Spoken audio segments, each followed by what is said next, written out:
फर्मागुडीच्या गोपाळ गणपतीच्या देवळात अंगारकी चतुर्थी भक्तांनी व्हडा भावभक्तीन मनयली। बानोड्या गांवांत गणपतीचें जागृत स्थान आसा आनी थंय दर मंगळाराक जावं दर अंगारिकाक जावं जेन्ना गणपतीचो सण आसता तेन्ना हांगा खूब गर्दी आसता। पूण सगळ्यांच्यानी एक बरी गजाल सांगत दिसता म्हाका, आयज जेन्ना हांव रांगेंत रावन दर्शनाक गेल्लो तेन्ना कॉलेजीची भुरगीं यंग भुरगीं एक 10-15 वर्सांची भुरगीं जावं तो चेडो जावं चेडूं जावं ते हातीन दुर्वा घेवन देवळान वता, देवाचें दर्शन घेता। आयज आमची यंग पिढी जेन्ना देवाची भावना तेन्ना मनान जागृत आसा आनी ती फॉलोअप करता, हें खूब पळोवन बरें दिसता।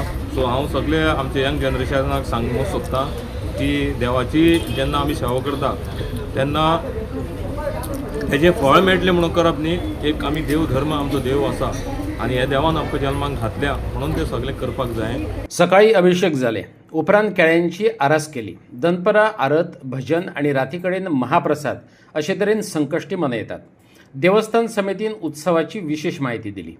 सकाळी जवळजवळ 5:30 अभिषेक सुरू जाल्ले। जे भाविक आसा स्वता हांगा येवन अभिषेक करता आणि अभिषेक जाले उपरांत आमी देवाक सगळो श्रृंगार करून आतां जे ताणें सांगला पळय तेजे उपरांत हे आमचे आयज केळ्याची आरास केली आमी आसा भितर आनी आतां दनपारच्यो आरती जाल्यो, सांजचें भजन आसतलें, रातच्यो आरती नंतर महाप्रसाद आसतलो आनी महाप्रसाद हे आयज जवळ 8 ते 10 जाणांनी सगळे गट एक कडेन येवन तेजो महाप्रसादाचो आयोजन केल्लें आसा आनी हें आयज सगळे गोंया भायरच्या लोकांक खबर आसा की आज हे गणपतीच्या देवळांत प्रत्येक संकश्टी भावीक स्वता जावन आमचे वेगळे वेगळे तरेचे आरास करपाक फुडें येयल्ले आसा आनी तांकां सगळ्यांक जे आमी म्हणजे त्यांचे स्वता जावन ते आमी आपूण आनी आमी आमचे कमिटीचे तांकां सदांच सहकार्य आसा, जे कितें तांकां सदांच सहकार्य आसता।